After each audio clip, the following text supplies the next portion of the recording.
Sur la télévision Labari, le point de l'actualité en ce samedi 29 novembre et a commencé par les titres. La deuxième session ordinaire de l'Assemblée nationale dite session budgétaire a pris fin aujourd'hui. Plusieurs projets et propositions de loi ont été examinés et adoptés, dont celui portant loi de finances 2015. Résumé de la cérémonie dans quelques instants. Un parti, le MNSD Nassara, deux ailes Al-Bade Abouba et Seni Oumarou et deux congrès séparés. Le MNSD Nassara, assurément, est à l'affiche de l'actualité politique nationale. Nous irons dans l'un et l'autre camp pour vous faire vivre les congrès.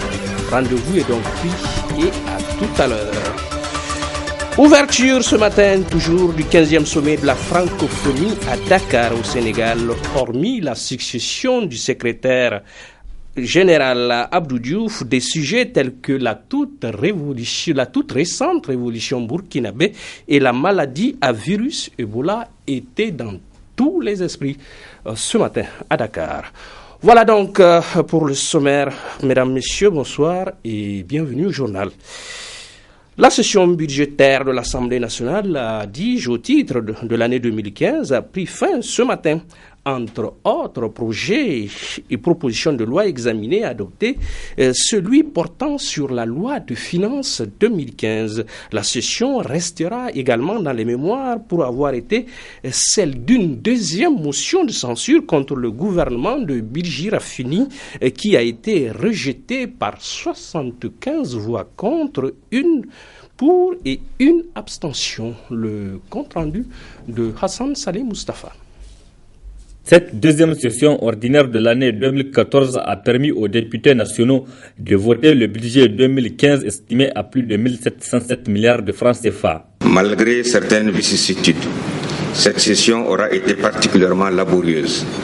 Elle a permis à la représentation nationale d'examiner et d'adopter la loi des finances 2015 qui consacre un budget équilibré en recettes et en dépenses à 1707 milliards 140 millions 557 706 francs CFA avec des allocations budgétaires en cohérence avec les objectifs du plan de développement économique et social PDS 2012-2015. En hausse de 30,25 milliards par rapport à celui de 2014. Le budget 2015, en tant que traduction chiffrée de la volonté politique du gouvernement, contribuera assurément à l'amélioration des conditions de vie des populations nigériennes. Au cours de cet exercice démocratique d'examen et de vote de la loi des finances, la représentation nationale a observé, pour s'en réjouir, que le gouvernement a pris des mesures d'ordre administratif et financier pour améliorer la qualité et l'efficacité des dépenses publiques. Plusieurs autres projets de loi ont été examinés et adoptés par les élus nationaux. Le projet de loi portant un statut autonome du personnel des cadres des services judiciaires qui valorise la profession des greffiers, ces auxiliaires de justice longtemps maintenus dans la précarité. Le projet de loi modifiant le code de nationalité nigérienne pour intégrer la nécessaire équité à l'égard des femmes nigériennes qui peuvent dorénavant transmettre leur nationalité à leurs époux étrangers et à l'égard de nos compatriotes de l'extérieur à qui il sera loisible d'avoir la double nationalité. Le projet de loi portant interdiction de la production, de l'importation, de la commercialisation, de l'utilisation et du stockage des sachets et des emballages en plastique souple à basse densité dans un souci de préservation de l'environnement. Dans son discours de clôture, le premier vice-président de l'Assemblée nationale est revenu sur les récentes attaques terroristes dans la région de Tillabéri qui ont fait plusieurs morts dans les rangs des forces de défense et de sécurité. Au cours des 2 derniers mois, des localités de notre pays ont fait l'objet d'attaques terroristes qui ont occasionné la mort de civils et plusieurs éléments des forces de défense et de sécurité. J'ai une pieuse pensée pour la mémoire de ces vaillants et dignes fils du Niger. Au nom de l'ensemble des députés, j'adresse mes condoléances attristées aux familles des disparus et aux forces de défense et de sécurité, ainsi qu'un prompt rétablissement aux blessés. Dans leur rôle de contrôle de l'activité gouvernementale, Plusieurs membres du gouvernement avaient été interpellés par les députés nationaux et une motion de censure contre le gouvernement de la 7e République déposée par l'opposition parlementaire mais rejetée par la majorité avec 75 voix. Venons-en aux deux congrès ordinaires séparés tenus aujourd'hui par les deux ailes rivales au sein du mouvement national pour la société de développement MNSD Nassara. D'abord, mettons le cap sur le palais du 29 juillet où l'aile Albadé y tient son 8e congrès ordinaire sous le thème le rassemblement et le renouveau. Nos reporters Souleymou Mouni Barma et Sadou Doumi pour les détails.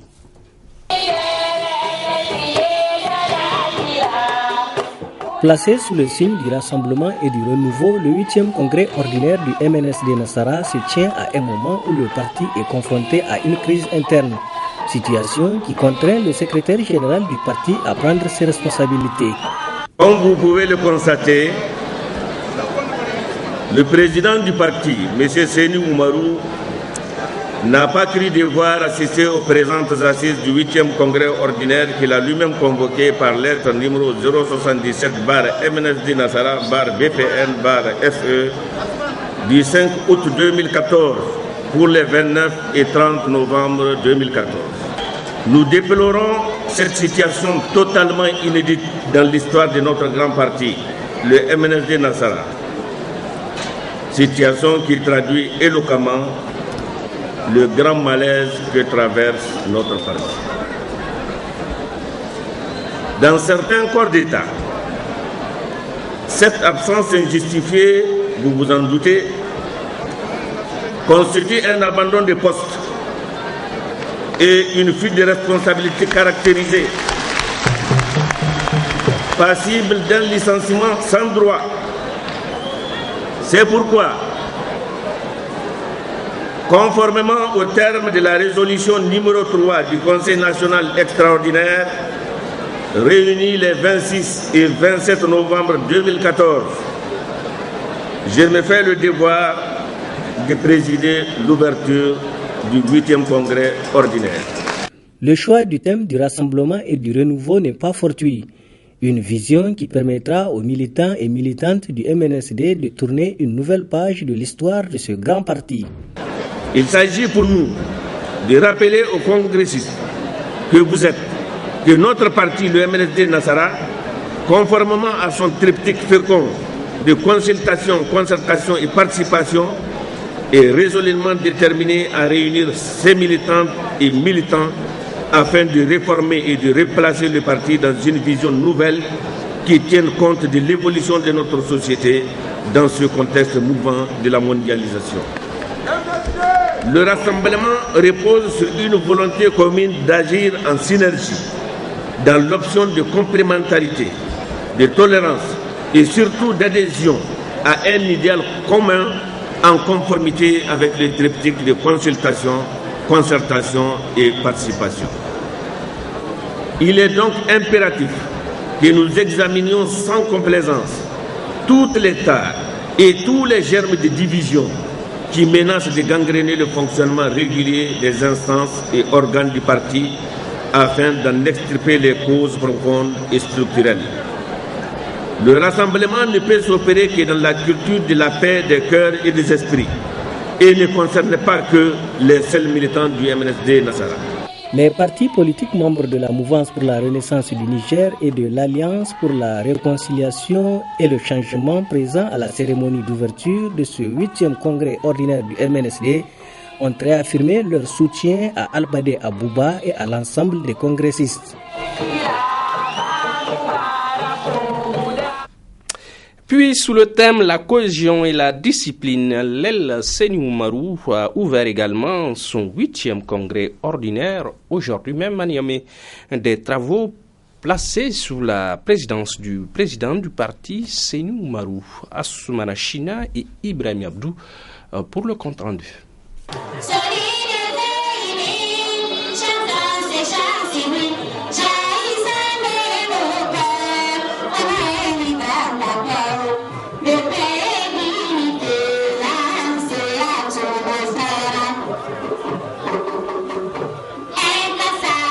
C'est à l'air libre, en banlieue de Niamey et dans une place privée que les assises du Conseil national et du 8e congrès ordinaire du MNSD Nassara, convoqués par le bureau politique national, se sont ouvertes faute de n'avoir pas eu un des locales publics espérés.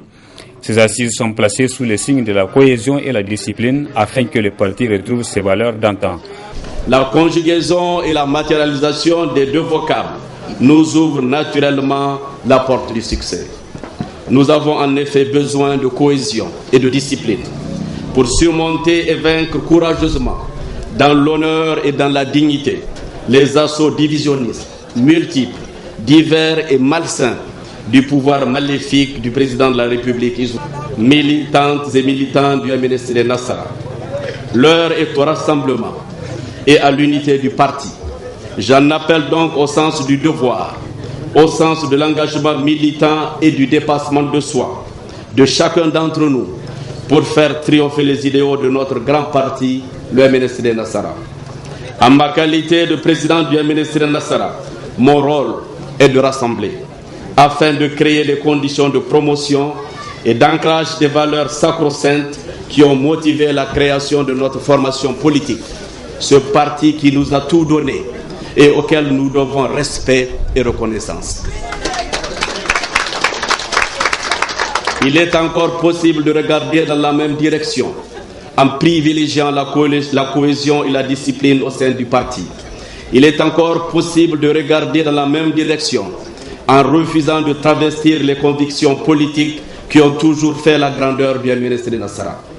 Il est encore possible de regarder dans la même direction en renonçant aux sirènes de la division et de la compromission.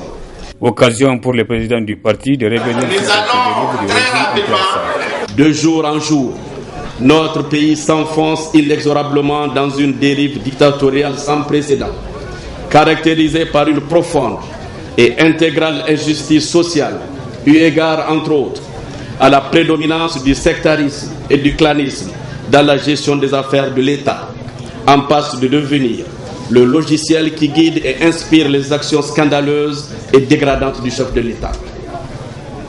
Comment comprendre l'attitude barbare et inhumaine de sape des fondements de la cohésion sociale, de l'unité nationale et de la réconciliation entre les Nigériens? Comment comprendre l'ascension fulgurante du régionalisme et de l'ethnocentrisme? Comment comprendre le mépris du président de la République Issoufou Mahamadou et de son clan envers les institutions judiciaires? Comment comprendre l'appétit boulimique, démesuré et insatiable du président de la République Issoufou Mahamadou et de son clan pour la violation répétée de la Constitution, des lois et règlements de la République? Comment comprendre les proportions inquiétantes que prennent les scandales financiers, les détournements des deniers publics, notamment les fausses factures et les surfacturations? Comment comprendre l'escalade de la corruption, des passe-droits et des trafics d'influence? La cérémonie d'ouverture de ces assises a été rehaussée par la présence des corps diplomatiques accrédités au Niger, du vice-président de l'Union pour le progrès et le changement du Burkina Faso, et également des représentants des partis de la RDR, les non-affiliés ainsi que les différents présidents d'honneur du parti MNSD Nassara. Le syndicat autonome des magistrats du Niger Saman est en congrès depuis ce matin à Niamey, un 8e congrès ordinaire afin de renouveler le bureau en fin de mandat. C'est le ministre de la Justice, garde des Sceaux, qui a présidé la cérémonie d'ouverture, nous rapporte Harriata Salah et Chebou Guissou. Rôle du syndicat et du Conseil supérieur de la magistrature dans la promotion et la défense de l'indépendance de la magistrature, c'est le thème du 8e congrès ordinaire du syndicat autonome des magistrats du Niger, Saman. Plusieurs sujets relatifs à l'amélioration des conditions de vie et de travail des magistrats seront débattus par les participants venus de toutes les régions. Le point central qui consiste à débattre durant ces 2 jours de la défense de l'indépendance de la magistrature dans le cadre de l'organe qu'on appelle CSM, Conseil supérieur de la magistrature, qui est notamment l'organe chargé de procéder aux affectations des magistrats. Vous savez, les affectations participent beaucoup à cela. Donc il est très important que dans ce cadre, les affectations puissent se faire dans la transparence et puis dans la crédibilité. Les hommes qu'il faut à la place qu'il faut.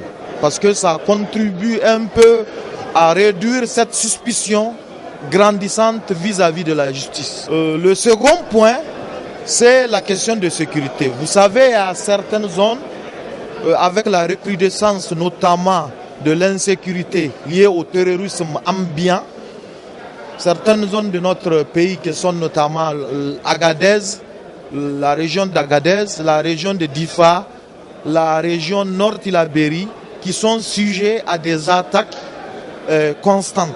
Si vous analysez, les pauvres magistrats sont livrés à eux-mêmes. On lance un cri de cœur afin que le ministre de la Justice et à travers lui, le gouvernement de la 7e République puisse prendre cette préoccupation fondamentale en charge. Les problèmes évoqués par le SAMAN sont minutieusement notés par le ministre de la Justice et des solutions seront à trouver surtout sur le plan sécuritaire, a indiqué Marou Amadou. À la demande par exemple du tribunal de Difa, des mesures plus qu'exceptionnelles ont été prises il y a juste une journée pour que effectivement et les magistrats et les citoyens soient en sécurité. Évidemment, il s'agit de mesures plus spécifiques que la sécurité des magistrats et de leurs familles soit assurée dans ces zones parce qu'effectivement, c'est eux qui prennent en charge les dossiers de ces délinquants, de ces terroristes. C'est eux qui les traitent. Et s'il y a des cibles symboliques pour le terrorisme, partout où ça a existé, où la mafia, ça a toujours été la justice. Ne nous dupons pas. Et c'est une question à laquelle nous avons toujours prêté attention. Et c'est pour ça que vous allez toujours voir devant tout tribunal, nous avons mis un dispositif de sécurité.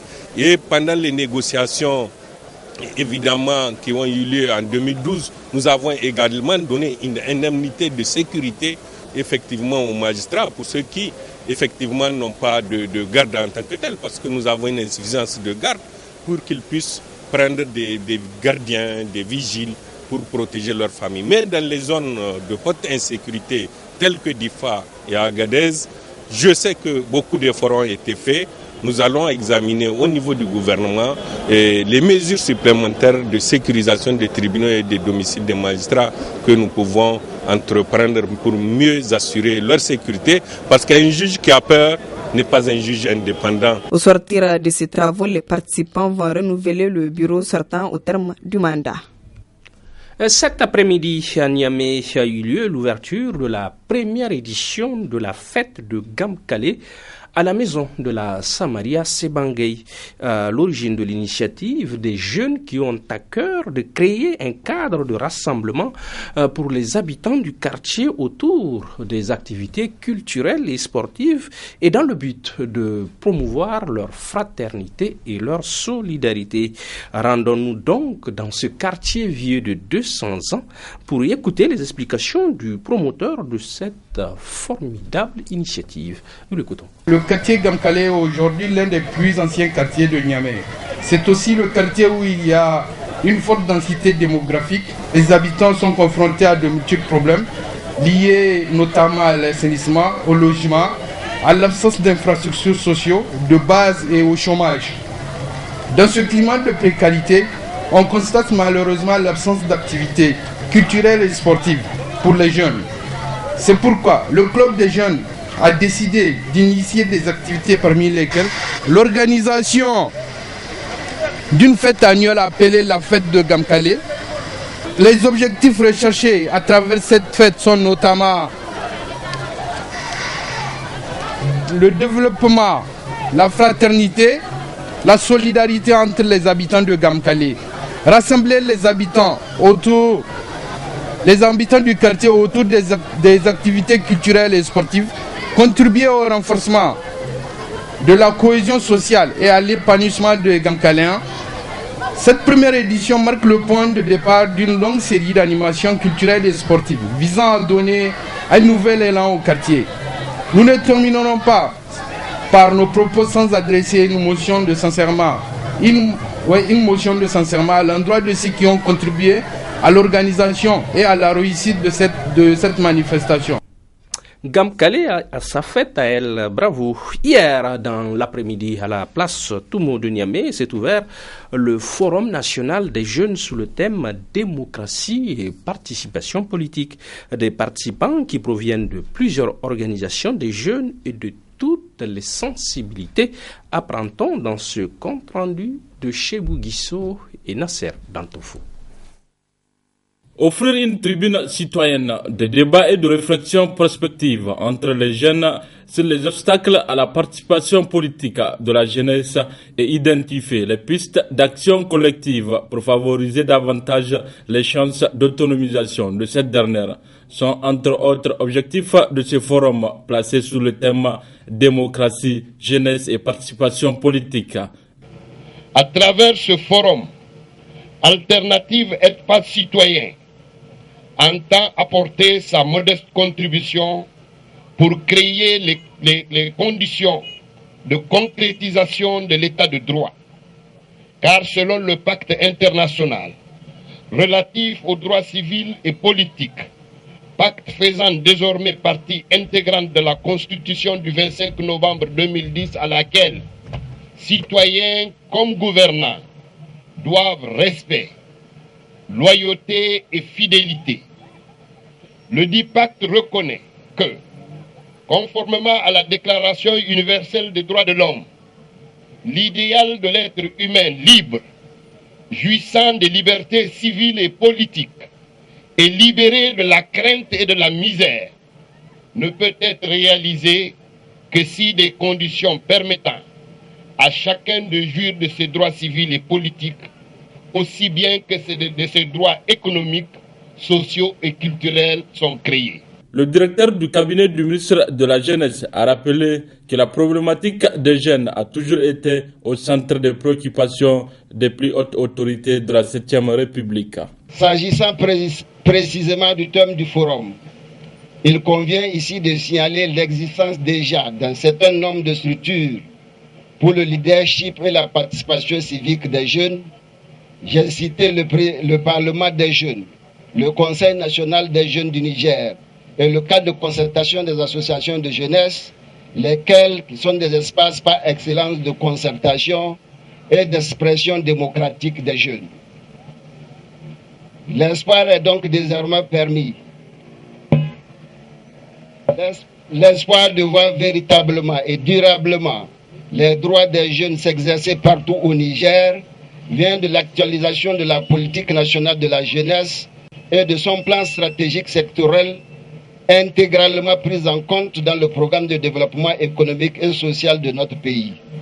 C'est également dire combien votre présent forum est d'une importance capitale, car il vient à point nommé contribuer aux efforts que ne cessent de déployer les autorités de la 7e République pour la promotion de la jeunesse dans notre pays. Environ 200 jeunes, ici d'une vingtaine d'organisations venues de toutes les régions, participeront à ce forum qui durera 3 jours. Venons-en à ce démenti du député Ibrahim Jibo de la région du Tillabéri en réponse à l'annonce faite par un autre député de la région. Souvenez-vous, pendant le débat sur l'examen de la motion de censure contre le gouvernement mercredi dernier. Il ne s'agit pas d'une attaque, mais d'un incident, dit-il, sur un ton péremptoire. Nous écoutons le député. On a appris par le biais de la même personne un autre village, c'est vrai, du département de Bani Bongo, notamment Sabar Bongo, il y a eu une sorte de bagarre, puisque des citoyens étaient assis dans leur village quand 2 individus étaient venus les trouver à moto. Ils leur auraient demandé du carburant, et quand ils avaient dit qu'ils n'ont pas de carburant, ils ont tiré sur eux.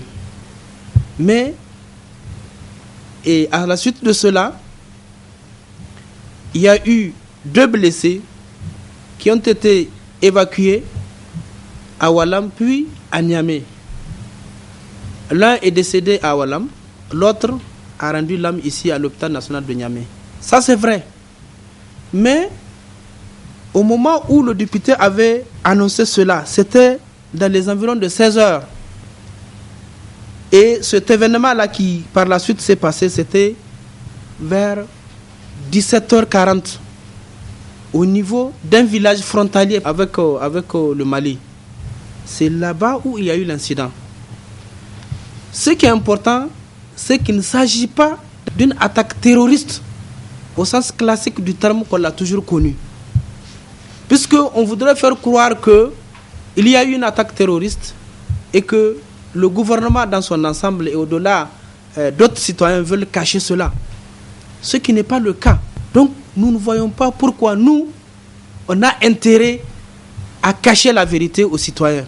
Mais qu'on se permette d'exploiter cela à des fins politiques pour faire comprendre aux Nigériens que l'État ne s'occupe pas, en tout cas n'assure pas la sécurité des gens, je crois qu'il faudrait quand même garder mesure.